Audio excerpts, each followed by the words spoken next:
Hi guys, I just wanted to say I miss you and that I hope you're all doing well. I hope that your workload is a little bit lighter this week. So I tried to come up with this project, which is something I would usually do every year, but I figured it would be something good to do over this time that we were supposed to be off. And hopefully it's a little bit of fun. So instead of having you guys try to figure this out, I always just think it's easier if somebody shows you how to use something. So I'm going to show you real quickly how to use the Desmos program. So after you click Start Graphing, first thing I would do is create an account. If you don't create an account, you can't save it. You can't change things like the name of the graph. So first thing is create an account. And then after that, I would come over here and create a title. Or if you don't want to create a title now, you can create a title later. Over here, if you click on this, this will give you some other examples of graphs that they've created. So you can always take a look at that and play around with that. So a couple of things. Right here is where you're going to write the equation. This edit, this like little gear is for editing, but you won't be able to edit until you write an equation. This will hide this tool menu up here, but why would you want to hide it? Over here, this little wrench will give you different graph settings. You can change them if you want to, or after you graph, you can just move this around and this will make it so where the actual graph is seen on the screen in the picture. This plus sign is for zooming in, this minus sign is for zooming out. And this home is just like the default. It will actually bring you back to this regular screen. So if I click this, it brings it back to where we started off with. So over here, what I'm going to do is I'm going to click on this and I'm going to write the first type of equation.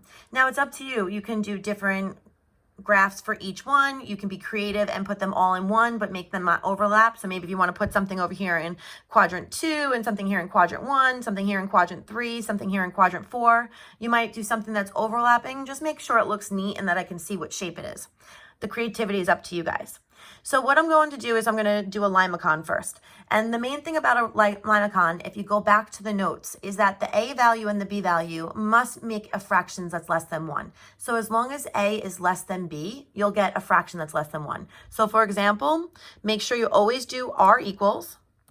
I'm going to do 3 plus cos. Now I can type that in. Or what you can do is you can click down here on the calculator. And when you click on the calculator, you can click on functions and then the functions will come up. So you could have clicked on cos or sine. But one thing you're going to need is the ABC because we're going to need the theta. And one thing I forgot, notice how it's a circle? I didn't put the 4 over here. I was going to put another number. So this A value and this B value must make a fraction less than 1. So 3 over 4 is 0.75, which is clearly less than 1. And that's the picture that we're supposed to get. So I'm going to hide the calculator.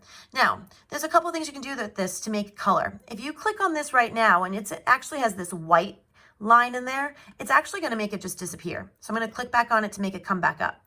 If you want to change the colors or change from being a solid line to a dotted line or a polka dotted line, you have to hit the edit list. But that's after you have the equation in there. So if I hit edit, notice how this is now a solid color. So if I click on this now you have options. So if I want to make it purple and my favorite polka dots, you can do that. If you want to be creative and use a similar function, you can hit this button right now and hit duplicate. Maybe I want to make one inside of it. So I'm going to make these numbers smaller. So I'm going to click over here. Let's say I make that a 1 and then I make that I could leave it like that. I can make it a 2 and look how cute that is. Now you have 2 limacons, one inside the other one. So let me just show you one more example, a rose petal. So I'm going to clear this out. And make sure, again, you do R equals. If you go back to my list of the types of equations in the form they're supposed to be in, I'm going to type in 5. I'm going to type in sine using my keyboard. Again, if you want to go to the functions. And I'm going to do 6. If it's an even number, it will be an even number of petals. If it's an odd number, it will be an odd number of petals. And then I need to get the theta again. So if I come over here and I click, ABC, here's my theta. And now look at that. I'm going to minimize my calculator. And now I actually have a cool rose curve. If I click on this right now, it's going to disappear. So don't click on it yet. Go on the edit. And now if I click on this, now let's say I do an orange one and maybe I want to do dotted. So the creativity and the flexibility is up to you. However you want to create it, I'm good with that. And again, if you want to try to be creative and putting more than one in one picture, that's fine. If not, title it, save it, and then you could always upload all the different images on Google Classroom. I hope this helps. I hope you guys understand how much I miss you, and I really hope I see you soon. Let me know if you need any help through the Talking Points app. Thank you so much, guys.